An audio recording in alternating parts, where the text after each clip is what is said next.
This episode of Around the Layout is brought to you by Spring Creek Model Trains. Family owned for nearly 25 years, Spring Creek is your destination for model trains. Check out springcreekmodeltrains.com for a wide variety of offerings from today's top manufacturers and exclusive products found nowhere else. Whether in Deschler, Nebraska, or at a train show near you, stop in and say wow. To see where they'll be next, visit their website at springcreekmodeltrains.com. If you're looking to bring more realism to your layout industries, look no further than TullyModels.com, the home of Southern Tier Grain Modeler Supply and Steel Mill Modeler Supply. With models to fit steam, transition, and diesel eras, Kevin Tully has you covered with all of the components you'll need to take your grain and steel mills to the next level. Check out the entire catalog at TullyModels.com. Attention railroad fans! 1810 Designs is here to enhance the hobby with handcrafted works of art made just for you. From classic locomotive railheads to custom logos for your railroad, or maybe just good old railroad signs, they bring the spirit of the rails into your home, office, or train room. Visit 1810designs.com today and bring the railroad home. That's 18ten designs.com.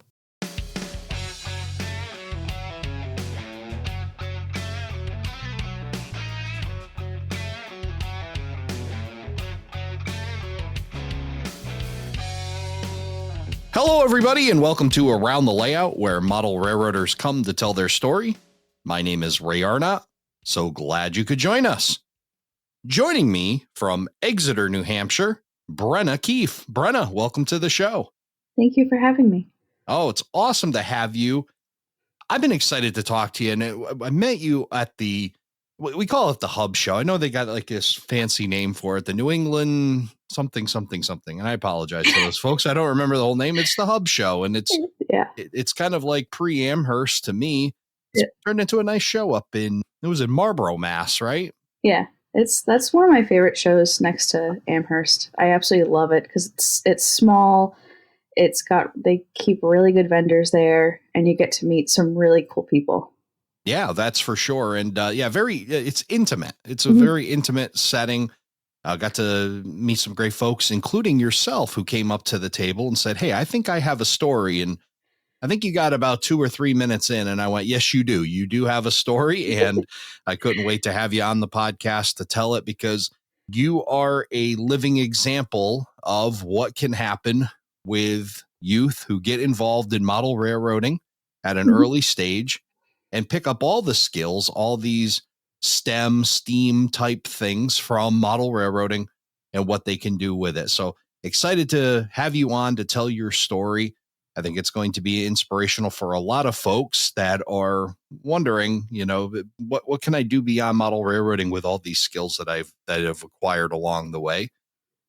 And then I met you at Hub, and then I had the pleasure of meeting your parents at Amherst. And I'll tell you, between my wife and I, we both had the chance to meet them, and can't meet two prouder parents of their child and what they've done. So it was an awesome opportunity not only to meet you at Hub, and I saw you at Amherst as well, but I got to meet Mom and Dad up there as well. And yeah, that was fantastic and a great opportunity. And I know they were excited. So hopefully they're listening to this right now, grinning from ear to ear, and can't wait to hear your story being told by you as well. Yeah, they're responsible for everything. I can't say anything about the way that I was raised other than they're responsible for everything. They're responsible for why I'm here today, why I'm still in the hobby.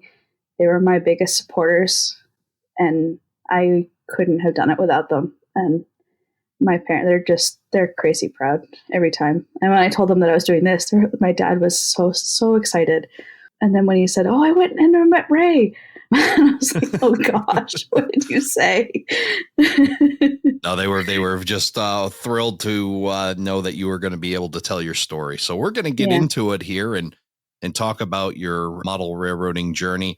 And it starts really right from the beginning, doesn't it? Yeah, it does. So I started with Thomas at 3 years old. I got Thomas, Annie, and Clarabelle, and I think a loop for Christmas when I was 3. And it took off from there. From 3 to 8, I think I had just about every single Thomas wooden set that you could get. My dad made me a rack that sat in my bedroom that had all of the Thomas wooden train sets. And then he even cut out on one end, I think it was Gordon, that went through the end of the station. So he cut out Gordon's head so that's where Gordon sat on the shelf. He made me a roundhouse, and we just my brother and I would dump out our trains, and we would make these elaborate layouts in the basement, not the basement, the living room, and we would get them up onto the furniture. Like, we would make a massive mess, and my parents were just have fun doing it. And then when we started getting Thomas VHS, with Thomas and Friends, that was the first piece of technology I learned how to use, was how to rewind and press play on the VHS tape. So I could watch Thomas on loop. And I actually rewatched all of them during COVID. That's how desperate I got. And I rewatched all of them, and I remembered every single scene. It was one of those like throwbacks to my childhood. It was great. And yeah, that's how it started. And they took me to my first train show when I was 8, to the Wilmington, Massachusetts show, the Greenberg Toy and Train Show. And that's where we met the youth of model railroading. I was either just freshly 8 or hadn't quite turned 8 yet. I'm a summer baby. So I forget if we went to the March show or the November show. And we met youth of model railroading. They got me my first HO train set, which again was one of the starter pack HO sets with the click and play track. And the reason we chose HO was because we then went over to, after we met the YMR, we went over to, they had a booth where you could go and test trains. And they had every single scale. And my dad sat me in front of the guy and was like, okay, which scale should she get into? And they tested HO against my tiny hands, so that they knew that I could get my hands around a boxcar to put it on the tracks. And then we went back to the YMR, signed up, and that following year I was at Springfield, the Amherst show, with my module. It was a farm. My dad built the 2-foot by 4-foot module for me. My mom and my grandmother helped me do the scenery. It was a farm. I had the horses in a paddock, and then my cows were free range. And it drove my grandmother absolutely nuts that the cows weren't in a paddock. And I had a little farmhouse. I had a barn. I had a couple trees that were part of an orchard. And that was my module until I was a teenager. And that thing went everywhere. Mostly it was the 3 shows up in New England. So Amherst, the 2 Wilmington shows, and then the Hub show. To kind of go back, you talked about obviously your influence with Thomas, and then your parents had supported that. Now your dad's a model railroader, right? And was he modeling at the time when you were a kid, or did you kind of influence him a little bit? I influenced everyone. I jump-started my family into it again. So my grandfather did a little bit of model railroading with Lionel. I wouldn't say it definitely wasn't to the extent that we do now. I had a Lionel set that my brother and I burned the engine and the motor in the Lionel. And that was on a piece of plywood that had a handle, and we could drag it out and set it up. And up until the motor died, it was running fine.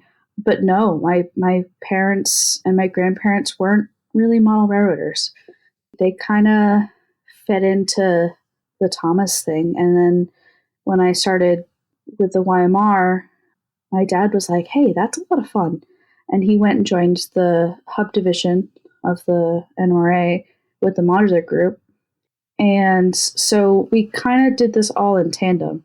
And it became a family spectacle. Even my brother, who really wasn't interested, but he was dragged around. He had his own module at one point. He had his own trains. I actually still keep 2 of his sets of trains just in case he ever wants to get back into it again. And then my mom was really into the model building. That's where her love lies. And my grandparents, because they're older, they got into N scale. But it became something that the whole family did. We would go to these train shows together. At one point, when we went down to Springfield, my grandparents lived in an RV throughout my childhood, so they would park behind the Mallory building in their RV, and that's where they would stay. And it was just something we could do together. We would also we would go camping every summer. And we usually chose places we could go that were near railroads. So North Conway, New Hampshire, Wiscasset, Waterville, and Farmington up in Maine, Essex, Connecticut. We drove down to Pennsylvania to Steamtown a couple times. One of my favorite pictures, actually, of me as a kid is me standing. I couldn't be more than 3 or 4 years old, standing on the back of a caboose, grinning ear to ear. And that's the picture I like to equate with when I started working for the Commissary Railroad of this was me as a kid and this is me today. So it's just something that we could do together. And I think that's one of the beautiful things about the hobby is that it's shared. It's not something that you need to wait until you're an adult to do. You can do it with your kids. You can do it with your grandkids. It's beautiful. Well, definitely tax on. I've been saying for quite a while, the hobby is so much better shared, but this takes it to a whole new level when it becomes a family affair, like you've talked about, parents and grandparents and planning vacations around railroading and the prototype and then, their involvement, your enthusiasm for it being so infectious that you got your parents and grandparents back into the hobby. And of course, your brother as well. Mm-hmm. It just amazes me that to pull them in the way they did. Was there any inkling from them? I mean, I'm just kind of curious. I mean, you're doing it. I mean, had your dad and your mom, I mean, what was their, their pull into the hobby? Did they have any inkling beforehand that they were interested in this? I mean, they must have had some kind of idea to get you started in trains, right? I think to an extent, I think it was just my passion for it. If it was something that we were passionate about, we loved, they supported us in it. And I think for railroading, because it was something that had so many different avenues we could go do, that we could still have our little like pocket niche of something that we love to do in the hobby, but it was something that we could then share together. And a lot of it stemmed from having those shared moments and then being able to go on those vacations where we could go and ride the prototypes, and I would be plastered up against the glass of the coach, like waiting to hear the whistle of a steam engine. Sounds like some great vacations. That's yeah. sure. Tell us a little bit about youth and model railroading. I mean, I know you joined when you were 8 and trying to remember back to that, but what are your memories from youth and model railroading and being involved in that group? I have some fantastic memories of it. So the youth and model railroading in the East Coast the main chapter was out in Denver, Colorado. And I don't know where the connection was made, but Kim and Steve Lamb met the original guy who started it. I'm blanking on his name. And then came back to their hometown of Lowell, Massachusetts, and went, we're going to start one for their 2 sons who loved trains. And they were the champions of the East Coast Youth and Model Railroading chapter. So I joined just before their first anniversary, actually. So I was one of the first new members, and I was the first girl, something that I'm a little bit proud of being the first because I paved the way for other girls to join the club. But they started it, and it became sort of this core group of us that all grew up together. So I grew up with Kim and Steve Lamb's 2 sons, Jonathan and Timmy, the Matthews and their 2 kids, and that's Brian and Chelsea Matthews. I grew up with another kid named Alex, the Martins with their son Chris, and I'm sure I'm forgetting kids, but it just became the group of us. And we would meet once a month down in Lowell, Massachusetts. We would have, workshops for building our models. We would have workshops on how to build like kits.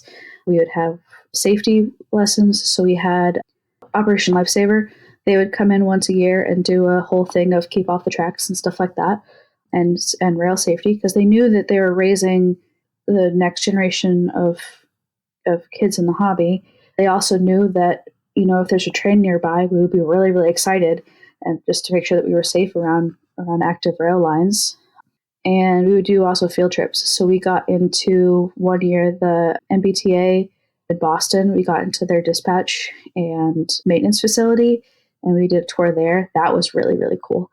We would get tour local layouts. One of them is Bruce Robinson. We had a kit competition with Bollinger Ed Greeley scale trains, Best. They're out of Belmont, New Hampshire, and they held a kit contest for a couple of years. and I was the first one to win that, and that was when I was 10. So it was a common place for all of us to get together, all of us kids that grew up together, and share our love for the hobby. And it became a safe place because at the time there weren't very many clubs around us, especially the adult clubs, that wouldn't let kids join, regardless of if our parents were involved. Kind of as the youth and Raritan group got enough of its footing and adults that shared the hobby with their kids would join, we could go over and run trains on those, and that's how I got involved with the hub division. But the youth and Raritan really was just somewhere that it was safe for kids to play with trains. And I like to say play because it really is playing with trains. And just Kim and Steve Lamb, I can't say enough good things about the two of them. They're wonderful, wonderful people. Unfortunately, the group kind of died after COVID. It lasted after I aged out at 18. And then, unfortunately, Steve passed away in 2022. So it's, unless someone else starts it up again, it's unfortunately no longer in the East Coast. Now, the Denver, Colorado chapters, there's several now, are very strong. And I still follow them on Facebook and follow what they're up to, and they're still doing it. And they're very, very strong out there. Unfortunately, it's just something is really complicated to get other sort of divisions into. Well, it's certainly one to say that, the Lambs and their legacy now of starting this and bringing youth like yourself up through the hobby, what an amazing thing to do. And yeah, unfortunately, it is sad that we see some of these things hopefully not disappear. Hopefully, it's just what we would call dormant for a little while, and hopefully somebody can pick up that torch and carry it on. But it's also very difficult, and I also see for a lot of clubs how difficult it can be because you really have to have somebody that's truly focused on the kids and not just talking over the top of them or bringing them into an all adult situation. It really needs to have that focus that the Lambs were able to bring and the program. Boy, I sure hope that one of these organizations, maybe one listening right now, or somebody that has a youth that is interested, can pick this torch up and carry it, because it's so important not only to bring them into the hobby, but bring them into the hobby the right way. Yeah. And it sounds like that's what the Lambs were doing for you. Definitely. And I'm not the only one, and I'm not the only success case. If there's anything that anyone can ever learn from my story, is that it's doable. It's doable to stay in the hobby as a kid. It's hard, especially as a young girl. But the hobby is so diverse that there are so many different avenues to go into, and there is really hard to find some pocket somewhere for something that you will enjoy and love regardless of what's going on. And there were definitely cases where I could have been kicked out of the hobby, or I said kicked out. It's probably not the right word. Maybe pushed out is a better term. But I had champions around me to keep me in the hobby. My parents, my grandparents, the Lambs, all of the kids I grew up with, Bruce Robinson, the Bollingers, all of them kept me in the hobby. And I cannot thank them enough.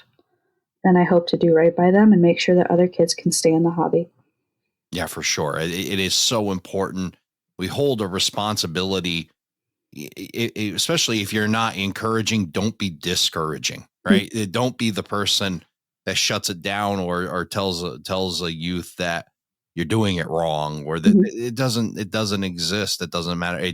It's getting them, mentoring them, keeping them encouraged, keeping that flywheel turning. I talk a lot about the flywheel, right? Yep. And it is so hard to get a flywheel to start turning again once it's had a stick stuck in the spokes. And so it is important to protect and encourage and get the right attitudes towards youth. It's really, I say youth, but it's really everybody. And I think if we all took that a little bit of responsibility to add a little encouragement and completely remove the discouragement from portions of the hobby, we would find ourselves amongst a lot more people and see those things moving forward. Yeah. And that's actually how I met Bruce Robinson. Yeah. So let's talk about Bruce Robinson. Yeah. I know he's a big influence on you. Talk about how Yeah. you met Bruce.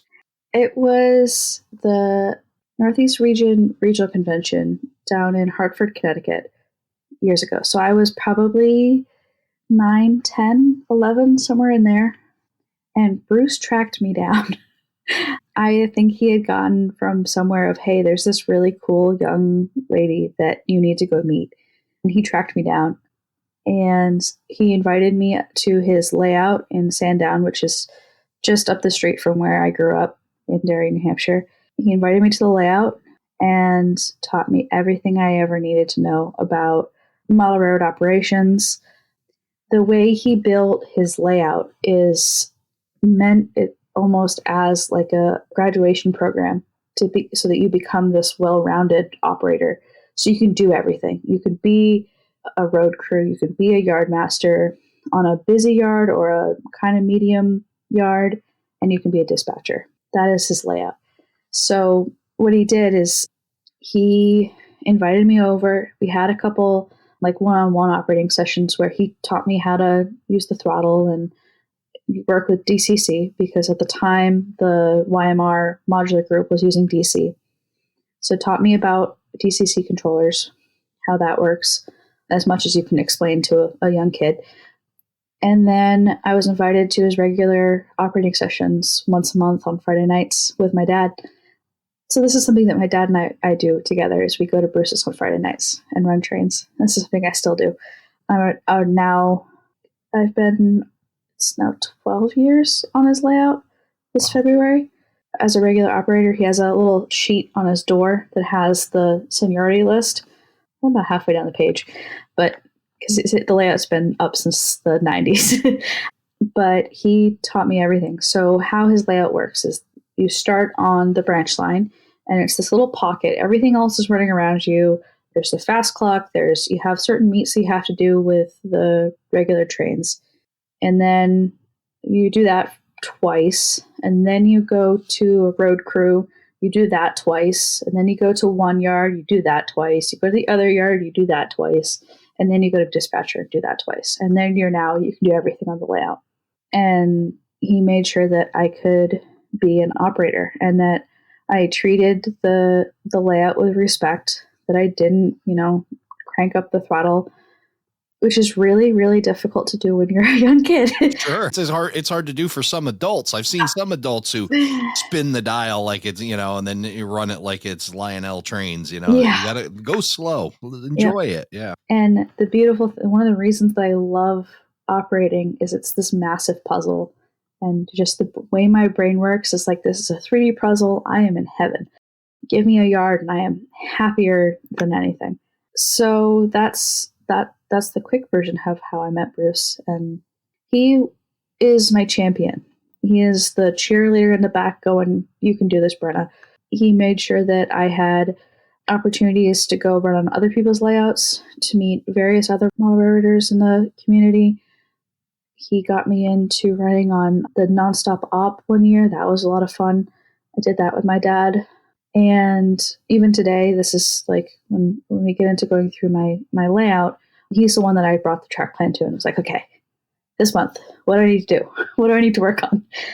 And he just is the sounding board of what else can I do in the hobby? What else do I need to learn? Just tell me everything. And I like to say that he's my non-biological grandfather, just because that's the way that he raised me.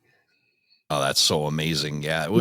We all deserve a mentor as Mm-hmm. cool as Bruce is and what you're explaining. And I had my own and in the hobby, the people that are just as excited and maybe sometimes more excited than you are about what you're doing. Mm-hmm. When you first saw Bruce's layout, I mean, you were younger, again, trying to remember back. Do you remember that first impression of seeing it? Yeah, I do. So his house is a split level. So I remember coming down the stairs to his layout. And I think he describes it more as bounding into his basement because I was excited to go run trains. And you walk in and you're met with the very sort of corner of his layout. And it was this, oh my gosh, this thing is beautiful. And it's still one of the most beautiful layouts that I have ever seen. And if my layout someday looks half as good as his, I will say that that's an accomplishment. And I also remember it being daunting because it was over my head. I was really short. I still am. I'm just over 5 feet. So it was tall. And I had to carry a stool around with me for the first couple of years of running on his layout. And especially to reach sort of the back of the layout. I definitely needed the stool then, sometimes still do. And he was just, don't be daunted by this. It's not daunting. It's complicated, but it's a lot of fun. And he always likes to start out his spiels by saying, "You're here to have fun, so don't be scared." Perfect. That's amazing. Prior to that, was operations something you understood, or was this really your big introduction to operations? That was the first introduction to it. And it's just been something that's sort of been ingrained into me. Like, I don't know how else to explain it, that I am there to operate trains. And I remember this being also when I started running on Bruce's layout of, this is fun. Now I remember why I love this hobby. Because even to a kid, running around in circles, you can only do that so much before you're like, I'm bored. Yeah. This is no longer fun. And I still actually have a hard time running on the hub layout for an hour, walking around the layout, because there's only so many times before I do that and go, I'm bored to tears. And the beautiful thing about operations is it's always different. You can go to the same yard and do the same maneuvers, but you're dealing with different cars, different problems to solve. Especially his layout tends to have like a sway between, because it's point to point. So one yard tends to be a little bit more cramped at one operating session, and then it kind of flips to the other. So it kind of has like these waves that the layout goes through. So that's always fun. Like one of the last operating sessions I was at his house, I was in the smaller of the 2 yards going, there's a train coming in. I don't know what I'm going to do with the cars because I'm full. And he goes, figure it out. Yeah. You're there. Figure it out, Brenna. And I stomped back over to, to my yard and found a place to shove all the cars. But it's something that it's just ingrained now, and I absolutely love it.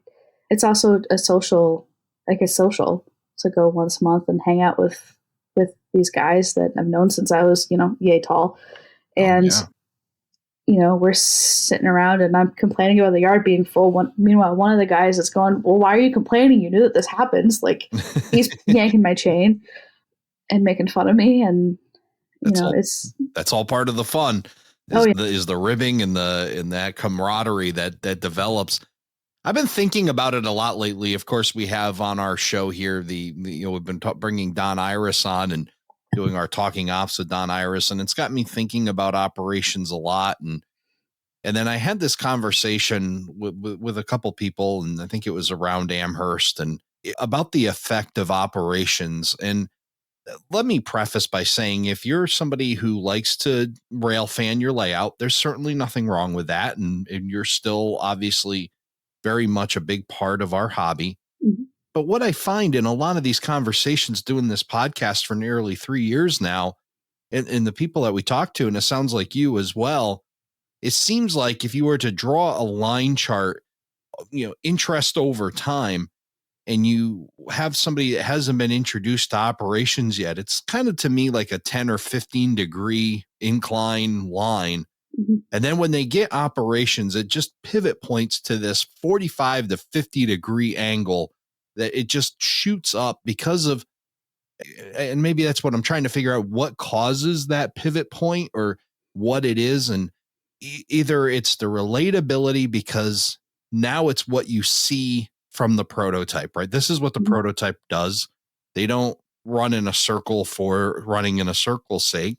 But also, I think it's that human driven purpose, right? Now you have purpose for running your trains. What does it do, is in the words of the great Don Iris, right? With a nice layout, what does it do?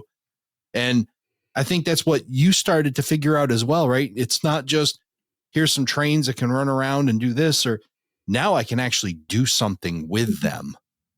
Yeah, I agree with all of that.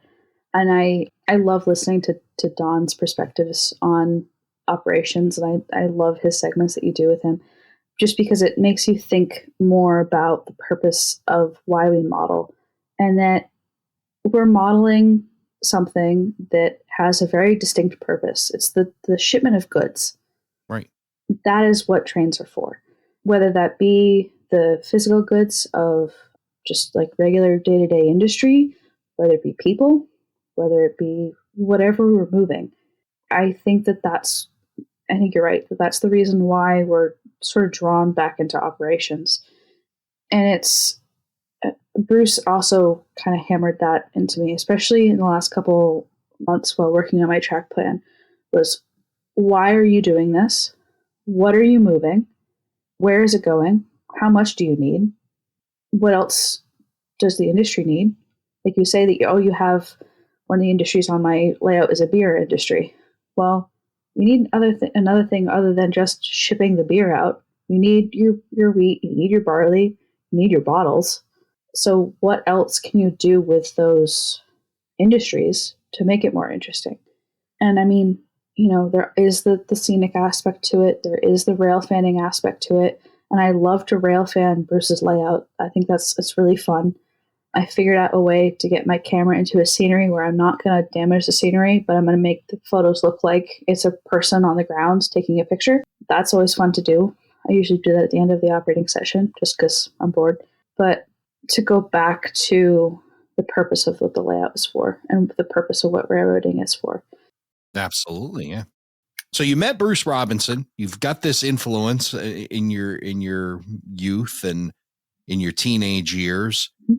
Where does that take your model railroading from there? A career. So when I was 10, I entered that building contest for best trains. And they came to the YMR and went, hey, we want to do this contest. We wanted to do this limited run. And, this is for the kids.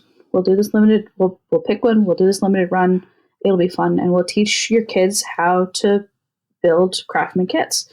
And I entered a sale house that I found in Maine, and my dad taught me. We couldn't get close enough to get actual measurements, so we did all of the scaling off of pictures.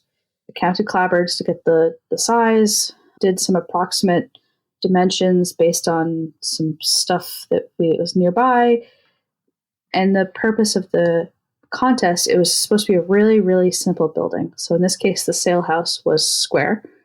And so my dad taught me how to do some basic drafting. He is an electrical engineer, so he has those basic drafting skills. I also say that my mother went to school for computer science. She's now a 7th grade math teacher, but I grew up in an engineering household.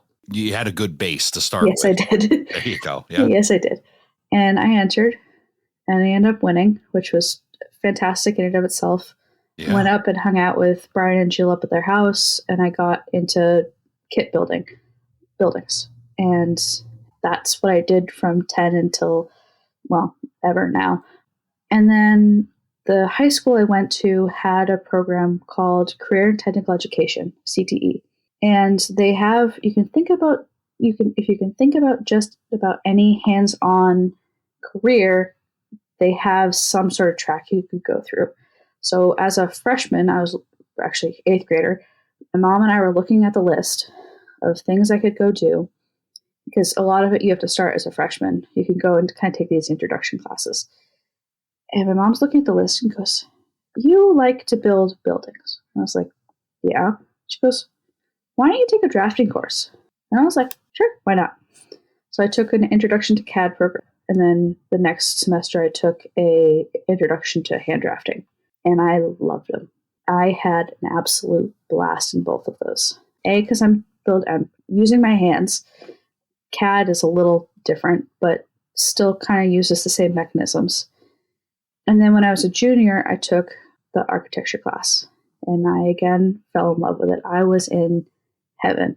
I drove my teacher nuts. He is my non-railroading mentor. And again, champion going behind me going, yeah, Brenna, you go do it. And I fell in love with it. And we spent 9 months as juniors in high school designing a house. I did everything. So we did the floor plans, elevations, basic sections, a couple of like construction details. But he walked us through the construction process of, how are things put together. And I was like, oh, that's how that works. So now I'm equating the models I was building as a kid to real life construction. And all of a sudden it's just like, oh, I'm in heaven. And then I went to school for architecture. And I was the weird kid that was there going, this is what I'm going to do with my life. I knew that I wanted to be an architect. I was in pure design heaven. Architecture is this beautiful combination of the hobby because there's art, there's an engineering aspect to it, there's a little bit of everything. And I was in pure heaven. The first 2 years of architecture school, I went to Roger Williams University in Bristol, Rhode Island. The first 2 years were all hand stuff. So I drafted by hand and I built models by hand. And I was the bane of everyone's existence because I knew how to do it. I knew how to model. One of my friends at the end of I think this was sophomore year, gave us all like certificates of stuff we were really, really good at. And mine was being annoyingly good at sitting in my chair for 8 hours and making sure that all of my mullions on my building were perfectly straight. They hated me. And it was all because of model railroading. When I was in school, I had a fellow model railroader go, well, how is your architecture influencing your model railroading? And I was like, it's the other way around. That's backwards. And I built these models, and all of a sudden I was scratch building. And I hadn't actually done scratch building until I got to college. I was at the point in my model railroading that I kind of ignored the instructions. Don't tell Jill Bollinger, she'll kill me. Yeah, don't listen to that part. Yeah. Even though I'm probably going to send this to her, it's fine. Hi, Jill. I read your instructions, I promise. And so I was scratch building in school, and it was scratch building stuff that I was designing too. And I loved it. I had so much fun in school. So I was in architecture school for a total of 6 years. I did 4 years of undergrad and then 2 years of a master's program. Wow. So now I'm working for an architecture firm. I'm not a licensed architect, so I technically can't call myself an architect. Legally, anyways. It's one of those stupid terms. Explain to me why an engineer could graduate from college and say, I'm an engineer. I graduate from 6 years of architecture school and I can't call myself an architect. Explain that logic to me. That one I can't. That one that's way beyond me. But if one of your listeners can explain it to me, just let me know. But I was also in the engineering classes too, which doesn't help. My minor was structural engineering because, again, I was raised in the engineering household. And that's just how that was where my brain gravitated towards. And I've always had I need to figure out how it goes together. And in this case, it's buildings. How do they go together? Why? Right. Mm-hmm. And I work in commercial architecture now. So the firm I work for, we do everything except for single family homes. So multifamily, tenant office fit ups, new construction, industrial. We do industrial. So yeah, it's my heaven. I imagine 6 years and the way you're excited about this, you're probably not the kid that had to be convinced to go to class all that often, were you? No, I was the company I work for, I interned for while I was in school. And before I studied abroad, my boss went, you're going abroad. I know how your brain works. Go have fun. You don't need to get an A. Yeah, I didn't really listen. I had fun. I had a lot of fun abroad. It was a blast. One of the best experiences of my life. Still got an A. I couldn't not do it. But it's the passion. And then this is what really amazes me. And call it what you want. I'll call you an architect and I'll break all the rules. But I mean, the passion that you had for model railroading young, you've taken that through influences, through folks that walked you down the path. Mm-hmm. And then off to college, 6 years, and you're still passionate. I can hear it in your voice. You just love architecture. Yep. And all because of model railroading. And this just drives home for me, as we mentioned earlier, this whole STEM, STEAM, Mm-hmm. CTE, whatever 3 letters you want, or 4 letters or 5-letter acronym you want to make it, Mm-hmm. it's still taking all of these amazing skills that this wonderful hobby presents, and then taking it, and whether it's architecture or electrical or anything that you can pick up the skill sets and run with it. And that's exactly what you've done. Yeah. And I mean, ask your fellow model raritors what they do for a career. Because I bet you a lot of them do similar stuff to what they'll do in model rariting. Like my dad's little niche in model rariting is the electrical stuff. It's stuff he does in his day job. Right. But it's still that little niche that excites him about model rariting. And, the kids I grew up with, my friend Chelsea, who was a couple years younger than I am, she is graduating this year. She's going to be a teacher. Her brother Brian is down in Disney working for the Big Mouse, and he works in the parks, but he wants to be an Imagineer. My friend Alex, he went and worked for railroads. He for a while was in New Jersey, and I think actually he's now in Connecticut working on old New York, New Haven, and Hartford equipment. He's a manager down there, so he's running trains, actual trains. Yeah. And these are all kids that, are in the hobby and still love it, still do it. I follow Alex on Instagram, and he has these meets with his friends where they will bring a box of the click track to their apartments and set up a layout for the weekend. And that's what they do.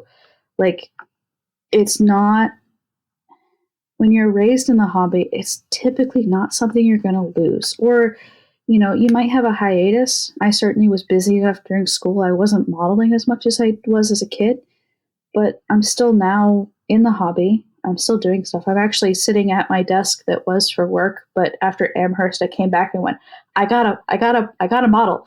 I gotta model. Yeah, that's one of the things that happens when you go to Amherst. You come back itching for, to do something like, oh, I got to go find my layout again, or I got to do something. Yeah, that'll do it to you. I disappeared for a weekend, come home, and I disappear into my office, and my husband's like, what are you doing? Like, why are you not out? Like, you could be doing stuff. I'm like, no, I want to play with my trains. Yeah. Yeah. The hobby waits for you. And that's one of the other beautiful things for it. Like you said, that, you may take a hiatus, you may, take a few years or more off, but it's there when you're ready to come back to it. And we've heard so many amazing stories of people who have done that, listening to the podcast and caught the bug again. And that's always really amazing to do. And yeah, you set it aside, you get things done, you take care of life's challenges or whatever they may be, and then you come back to it.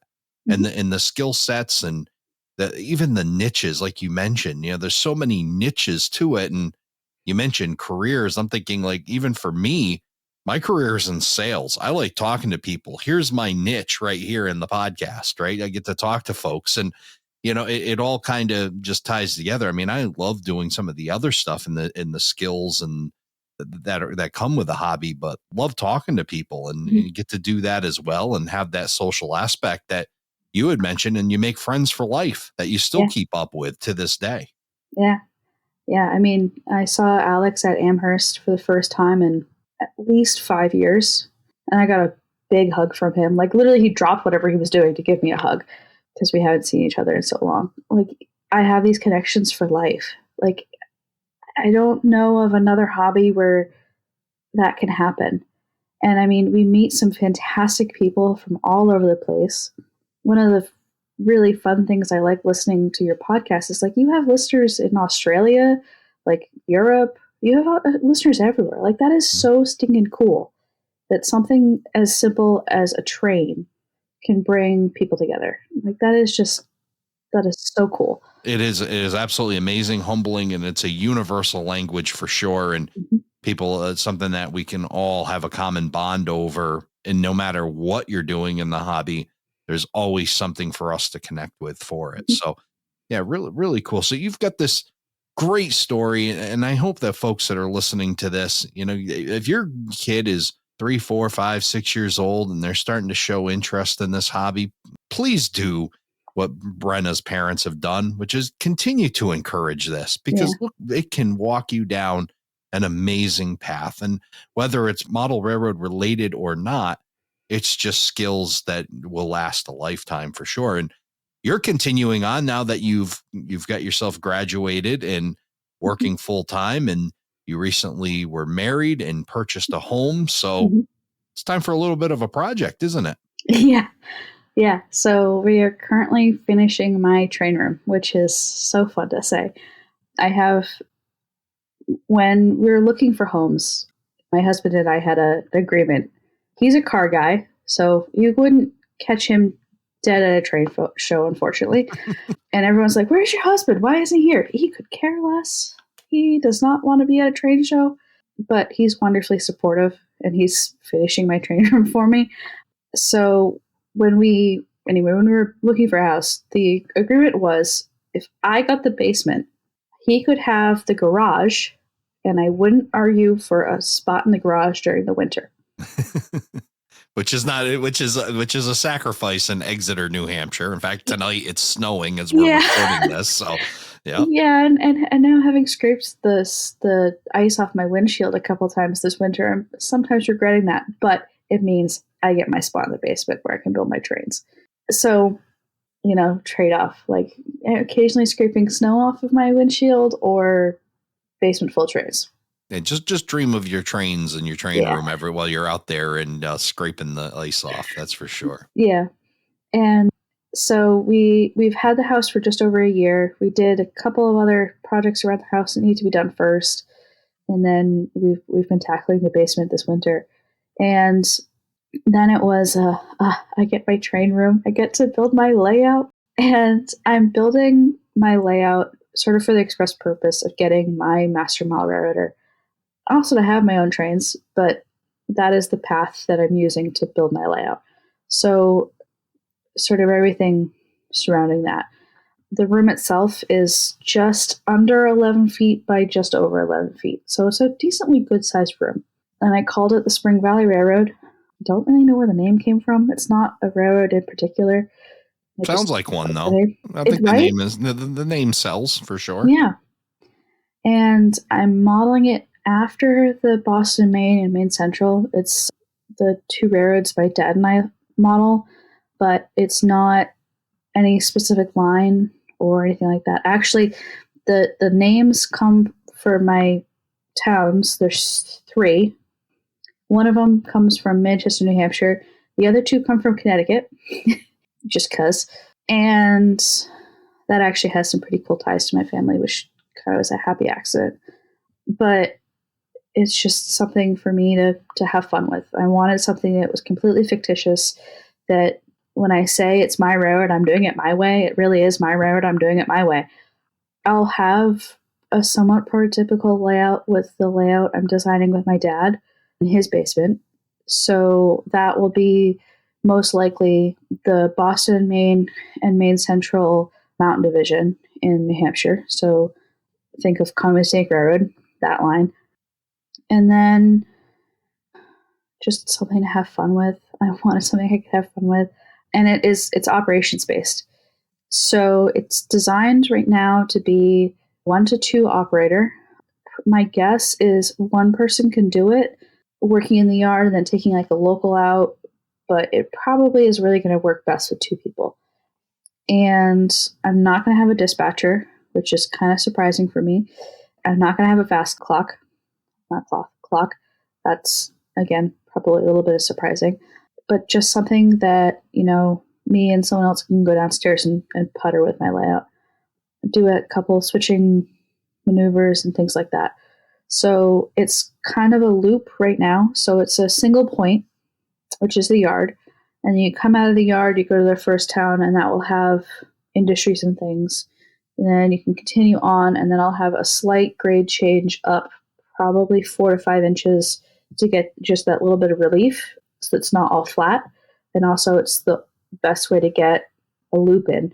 So the track will split, and then one path will go up the 5 inches, and the other one will do a loop to go back to the yard. So I'm not able to get 2 loops in, so it's just one switch. So that's the one thing that kind of stinks, is because I did want it to be I did want to have somewhat of a loop for if kids come down and they play with the layout, future planning, that they can just run a train. But there will be one switch, so they will have to learn how to throw, and then they can continue on their way. And the kind of cool thing is that to get the loop in, I have to go through the wall into the next room, which will be my office, because right now I'm actually in my guest room / office. My husband and I are both introverts. We don't do well in the same office. So, nor do my wife and I. But yeah, that's all. That's for a whole other podcast conversation. Yeah, for we sure. tried that when we were living in an apartment. It's not that we argue. It's just like we're in each other's spaces. It doesn't end well. Yeah. Anyway, so the loop will kind of bump through the wall, then come back into my train room, which allowed me the opportunity actually to have my workbench on the other side of that wall. So I'll have my layout sort of over a little bit, and then my workbench, and I'll be able to have my test track right off of my layout. So that was something I was trying to actually plan for, was to have some sort of either track or siding or something come off of the layout in where my workbench is, so I could run trains right off of my workbench. Because I hate the idea of taking it off the workbench and then walking it into the next room and popping it back on the track. That's silly. So that's kind of where we're at now. Is I have a track plan. We're working on finishing the room. We just did the ceiling. And then, so after that is mudding and taping and all that sort of fun stuff. Adding some new lighting into the room. And then flooring and continuing on from there. So unfortunately, once the room is done, it'll probably be another couple months before I can get back in there to do the bench work, because we have to replace the drywall in the rest of the basement. The basement had the old 80s paneling, this really, really thin and ugly, and it stinks. We unfortunately bought the house from a smoker, so it stinks. Yeah. Fresh coat of paint on drywall works with kills, but if it's not, the paneling just it holds on to the stink, and you can't really paint it. Well, you're doing it right. You get the room set, get it ready, get it cleaned up, and and do it right. I've kind of gotten ahead of myself, where I'm in a situation where I'm gonna have to move the layout and try to finish around it or do something of that. So yeah, you're doing it the right way, taking your time, being patient. And you mentioned patience being one of the things that you learned through, and I think Mom helped you with that a little bit as well, didn't she? Yeah. Something she's still trying to stress on me, and that 26 years old, it has its moments. And yeah, sure. As excited as I am about this layout, is trying to do it right, where I don't know that I'll get to the point where I'll rip this layout and start over. Maybe someday, but not my plan anytime soon.